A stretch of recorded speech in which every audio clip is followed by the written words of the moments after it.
Hello guys, andito na naman tayo no sa ating investing journey. And para sa video na to, ang ire-record natin is yung Philippine stock market na portfolio na ginagawa natin, no. So nandito na tayo sa ating fifth week, no. So every week, maglalagay tayo ng 5,000 pesos, and after 5 to 10 years titignan natin kung kikita ba talaga yung pera natin. So ang ginagamit nating approach is yung dollar cost average, no? And ibe-base natin to sa percentage model. So, pwede tayong mag-hold ng cash, yung strategy natin, or bibili tayo weekly. Depende sa performance ng portfolio natin. And before tayo magsimula, same drill lang. Mag-explain tayo kung ano yung mga nangyari sa linggo na to sa ekonomiya ng Pilipinas, plus yung portfolio natin, titignan natin siya. And by the way guys, ulitin ko, ako si Aaron and hindi to financial advice. Nire-record lang natin yung investing journey natin, no, para may proof tayo na may pakita natin sa ibang mga Pilipino na yung active long-term investing is really working. Kasi majority ng Pilipino is traders. And syempre sa trading mabilis ang pera pero mabilis din maubos yung pera mo. So ayun, always please do your due diligence pag magi-invest kayo, no? So, bakit ba natin kailangan mag-invest? Quick recap lang is kailangan natin itong gawin para maipamana tayo sa mga anak natin, sa mga, susunod apo natin, susunod na generation or kahit pang retirement natin, no? At para matalo natin yung inflation. So, yung inflation is yung pagtaas ng bilihin. So, yung 100 pesos mo, kung nag-ipon ka ngayon, after 5 10 years, 100 pesos pa rin yun. Pero yung kaya niyang bilhin, yung halaga ng 100 pesos, is hindi na ganun kalaki. Dahil sa inflation nyo, kinakain ng inflation. Kaya, kung maaalala nyo, sasabihin ng lolot, naalala ko, sinasabi ng lolo't lola ko, or nung matatanda, nung maliit pa tayo, ay dati, yung bigas, 5 piso lang per kilo, 2 piso lang per kilo. 'Di ba? Pero ngayon, yung bigas 50 pesos hindi pa maganda, 'di ba? So yun yung inflation, tumataas yung bilihin. Kaya ka magi-invest is para matalo mo siya or yung pera mo mas lumago. Okay? Kaysa itago mo lang siya sa ilalim ng kama mo or sa savings mo, sa savings account, no, na hindi talaga kumikita yung pera mo. Okay? So ngayon mag-start muna tayo before tayo mag-start sa weekly recap natin. Tingnan muna natin yung portfolio natin, no.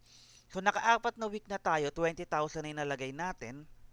And kung makikita mo, nakalagay dito, makita mo 300 pesos yung binaba ng ano natin, portfolio natin. And pag translate mo siya sa percentage, 1.52%, 1.5% yung binaba ng portfolio natin. And based sa portfolio natin, yung worst performer natin is yung all home, no? Para siyang Wilcon Depot, yun yung ano niya, yun yung katumbas niya, no? At yung best performers naman natin is yung Vista Malls or Manny Villar to, no? Vista. Vista Malls. So yes, ngayon pupunta na tayo sa news. Before tayo maglagay kung saan natin i-allocate yung 5,000 natin for this week, mag-ano muna tayo ng mga news. So eto, kung mapapansin mo, Japan's Universal Entertainment in talks to buy Dennis Uy stalled casino. So, nag-uusap sila, no? Si Dennis Uy, marami rin tong hawak. If tama ako, correct me if I'm wrong, no? Chelsea Logistic, tsaka yung dito na SIM card, kung maano mo yon. Alam ko siya may-ari nun. I think Phoenix Petroleum as well. Ano, ang gusto nilang bilhin is Trouble Casino PH Resorts Group. Actually, nag-invest ako dito sa PH Resort na to. Meron ako nito. Naglagay ako dito, no? So, gusto raw bilhin ng Japan to, no? Japan's Universal Entertainment ang gusto niyang bilhin. So actually, sa positive news para kahit pa paano magkaroon tayo ng investors na sa labas ng bansa. Positive news siya. So ngayon, ayan o, Iloilo City adopts BSP-backed digital payments program. So ayan, basahin nyo na lang. So fintech, no? Fintech firms like kagaya ng GCash, marami na GCash, ano pa ba? Actually, Cbank, Own Bank, maraming nagsusulputan, mga fintech. So, importante rin siya kasi dapat talaga tayong mag-adapt, no? Tsaka yung innovation dapat sa Pilipinas. Kung mapapansin mo ang mga investment or mga company dito sa Pilipinas is puro mga traditional company. Kagaya ng kagaya ng real estate, mga holding firms, yung technology or tech sector natin sobrang hina, no? Hindi tayo nag-create ng meta. Papansin mo, puro mga US. So, dapat talaga yung mga Pilipino maging, kagaya niyan, pag nag-code ka o natuto ka mag-code, natuto ka mag-build alam mo yon ng app, actually kahit nasa bahay ka lang, internet lang ang kailangan mo. So, yun din yung inaano ko sa anak ko, kaya pinopursue ko siya na maging IT, hindi lang yon maging programmer. Kasi, bukod sa, kailangan mo lang ng internet, laptop lang, or computer, no? Basta matuto ka lang mag-code, matuto kang gumawa ng app, and pag sinuwerte ka, siyempre kasama yung swerte doon at alam mong magagamit ng tao yung you can become really a billionaire, 'di ba, sa Silicon Valley. So ayun, maganda na yung nagkakaroon tayo ng digital payments program, na umuusad tayo. Pangatlo is yung inflation, no? So inflation was to weigh on BSP policy this week. So ayun, pansin mo to, maintain a hawkish pause. Pag sinabing hawkish pause, uh, hindi nila parang galit sila. I mean, gusto nilang labanan yung inflation. Pag sinabing dovish, gusto nilang ibaba yung inflation. Hawkish, gusto nilang itaas or i-maintain kung anong meron. Tandaan nyo, 6.5% yung inflation natin. In which, sobrang laki, sobrang taas.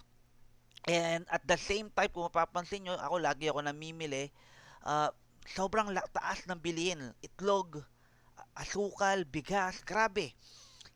Actually, hindi lang 6.5% yung tinaas, di ba? Yun yung pag humiram ka ng pera. Sinasabi nila, inflation ng Pilipinas, nasa, 4 to 6%, pero actually, kung tutuusin, hindi yan. Sinungaling sila, no? So, hindi natin alam kung paano nila talagang kinakalculate yon. Pero kung magbabase ka lang sa presyo ng bigas talaga, kagaya nung way back ako, nakakabili ako ng 30 pesos lang, okay na nung before mag-pandemic, pero after nung nag-pandemic, nagkaroon ng rice shortage, nasa 50 pesos na yung bigas, pangit pa, 'di ba? Hindi pa maganda yung quality. So imagine mo, 'di ba? So almost 50% yung tinaas talaga ng presyo. So talagang alam mo 'yon, nakakalungkot, pero wala tayong magagawa. Nandito tayo sa bansa na to, third world country to. We really need to adjust, or it's either mag-abroad dun tumira, di ba? Or maging businessman or maging investor tayo, na para yung pera natin hindi tayo na nalulugi basta-basta or nababaliwala yung paghihirap natin. So ayun, BSP's inflation target band of 2% to 4% in the first quarter of 2024 before increasing again in second quarter. Meaning, nagpaplano pa palang magtaas ng interest rate yung Pilipinas. Masakit yan. Once magtaas pa sila dyan, ayun, no? Okay. Sa US kasi pwede na silang magbaba eh. Nagsasabi sila ng May to June magbababa sila. Kung ang Pilipinas is second quarter is around April to June, no? So hindi natin alam. So masakit 'yon kung talagang magtataas pa sila. And asahan nyo mas mababa pa yung presyo ng mga stocks. Pero sabi ko nga sa iyo, sobrang baba na nito para sa akin. Yung PE ratio ng mga natin is sobrang baba na. So ngayon, ayun yung mga inaay natin, no? By the way, crypto and US stock market, grabe rally crypto. Kung pinanood niyo yung ibang video ko, sobrang grabe yung pagtaas ng mga crypto prices, no? So nagrally ng 150 to 200% yung iba, iba pa nga 10x. So swertihan lang talaga. So kaya ako talaga nagpo-focus ako ngayon sa stock market sa Pilipinas. Bakit? Kasi established company to eh. Yun ang kinaganda ng Pilipinas. Hindi siya, kumbaga kung beginner ka, mas maganda magsimula dito kukumpara mo sa US stock market or crypto. Kasi nga, crypto, mabilis ang pera, mabilis tumaas, mabilis din maubos. Okay, unlike dito sa Pilipinas, oo, malulugi ka. Ito, kagaya na to, sakit 14%, no? Pero kung magdo-double down ka lang dito, it's really a good thing. Okay, so, ayun, syempre, dahil sinabi ko nga, ito yung pinakamalaking binaba ng stock natin. ito yung napili kong bilhin. All Home Corporation. Actually, hindi natin na, 1.1 daw yung lowest niya. Ito, dito ako tumitingin eh. Ito yung pinaka-lowest niya. Hindi siya makikita dito sa chart, but ito yung lowest niya. So, maganda yan. Mag-place ka lang ng order below. Panalo yan. So, 1.1. So, medyo mababa siya. Sobrang laki ng binaba. Pero para sa akin, palag-palag to. Isa to sa mga gusto kong bilhin. So, ngayon, ticker niya is Home. All Home Corp. Para siyang Wilcon. Okay? So, fractional reserve din to. So, maaring hindi siya makabili ng 1,000 ko. So, highly suggest na dagdagan nyo kung sa minimum na pwedeng bilhin. Okay, 1,000 pesos. Pero tayo, this is the purpose of us demonstrating na kikita tayo kung dollar cost averaging yung gagawin natin, no? So, 1,000 pesos divided by 1.08. Partida, we're not timing the market. We're just buying, no? Kung ano yung current price niya. 9.25.9. 925.9. Okay? So, ayan. Kabili tayo. Naglagay tayo ng 1,000. Pansin mo, bumaba yung loss natin kasi naglagay tayo. So, 1,000 yung nilagay ko. And, may 4,000 pa tayo. Okay? So, by the way, this time, lalakihan ko. Rather than me buying, sorry, nag-iba yung ano natin. I will go 1,000 again with Security Bank. Isa rin to sa mga gusto kong company, no? Bakit? Nagbibigay na sila ng dividends. Bukod doon is they are really isa siya sa mga actually hindi ko matawag na blue chip but top companies or masasabi nating class A kumbaga sa damit. Excuse me. So 1,000 divided 69.85. So meron tayong 14.31 shares, 14.31 shares. Okay? Add position. Okay? And next one is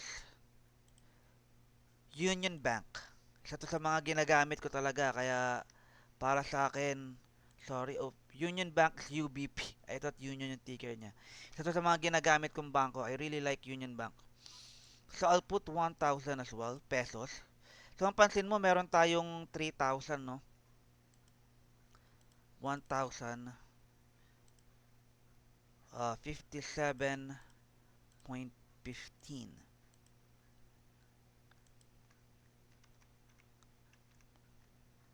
Okay? So Union Bank. Okay? Sa next one, so may 3,000 pa tayo, may 2,000 pa tayo, no? So next one is JG Summit. It's a holding company. And Vistaland. I'll go with Vistaland. JG Summit is 37. Isa to sa mga gusto ko ring na company. Actually, mataas yung isa to sa blue chip. Blue chip to ng Pinas. Tignan mo, 84 billion yung ano niya. So, JG Summit. JGS siya, no? JGS. Ganun ako, ano yung mababa doon ako naglalagay, hindi sa mataas. So pag bumaba ng konti yung etong mga nasa taas natin, dito naman tayo maglalagay next week. Ganun ako. Ganun ko siya ginagawa. Kung ano parang sabi ko kasi iniisip ko sale eh. Ay mas mababa to, bili ako nito konti. Pero nagiging mindful din ako sa weight or yung allocation. Baka mamaya dahil baba ng baba to, dito mo ilalagay lahat ng pera mo. Hindi ganun. Bili ka lang ng konti. Okay, kaya tinawag siyang diversification or portfolio risk allocation. Kasi what if mabankrupt yung whole home, 'di ba? Kung naglagay mo lahat ng pera mo yan dahil ay malaki yung binaba nito, dito ko ilalagay, 'di ba? What if mabankrupt yan? Di wala na yung pera mo, 'di ba? So, ayun tayo 26.45. 6.45. Okay? Lagay ulit tayo. At yung huli natin is Vistaland. Ito pinaka gusto ko rin. Actually, mga property siya, no? Residential siya. Isa to sa pinaka gusto ko na company sa lahat. managed by Manny Villar.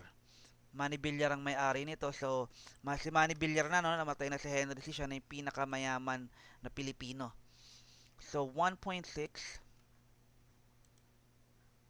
1,000 divided 1.61. Okay? 621.11. 621.11. Okay? So, ayan, nalagay na natin yung 5,000 natin. So, ayan na. Papansin nyo, 24,000. Lugi tayo ng 300. Okay? Huwag mong isipin niya kasi long term ipapakita ko sa inyo yung kapangyarihan ng long term active investing. So for example, kung totoo tong Vista Mall mag-overvalued siya, kunyari dumoble presyo within the next month or 2 months, ibebenta ko siya. Malalagay sa cash yun, no? So, ayun, pansin nyo, hindi kagaya kung pinapanood nyo ibang video ko na kagaya ng sa crypto tsaka sa US. Sa crypto US, naglalagay ako ng cash. Nagbabuffer ako dahil sobrang taas ng presyo. Ayokong ilagay lahat ng pera. Ibig sabihin, pag nagkaroon ng pullback or correction, ibig sabihin correction or pullback, bumaba yung presyo, doon tayo bibili. Sabi ko nga sa'yo, pagka buyer ka, gusto mo buy low. 'Di ba? Gusto mo lang tumaas yung presyo kapag ikaw na yung seller. Ganun ako. So dahil sobrang baba ng ng presyo ng stock sa Pilipinas, personally doon namin nilalagay yung pera namin ng asawa ko. Doon namin siya ini-invest. So, yun. Ngayon, ito na yung 5th week natin. Salamat sa panonood. Uulitin ko lang, hindi ito financial advice. Gawin nyo yung due diligence nyo. Ginagawa natin tong mga video na to para for educational purposes, no? Para ipakita ko sa inyo yung kapangyarihan ng long-term active investing rather than maging trader tayo. And guys, salamat sa panonood. Ako ulit si Aaron. Salamat sa inyo and see you in the next video.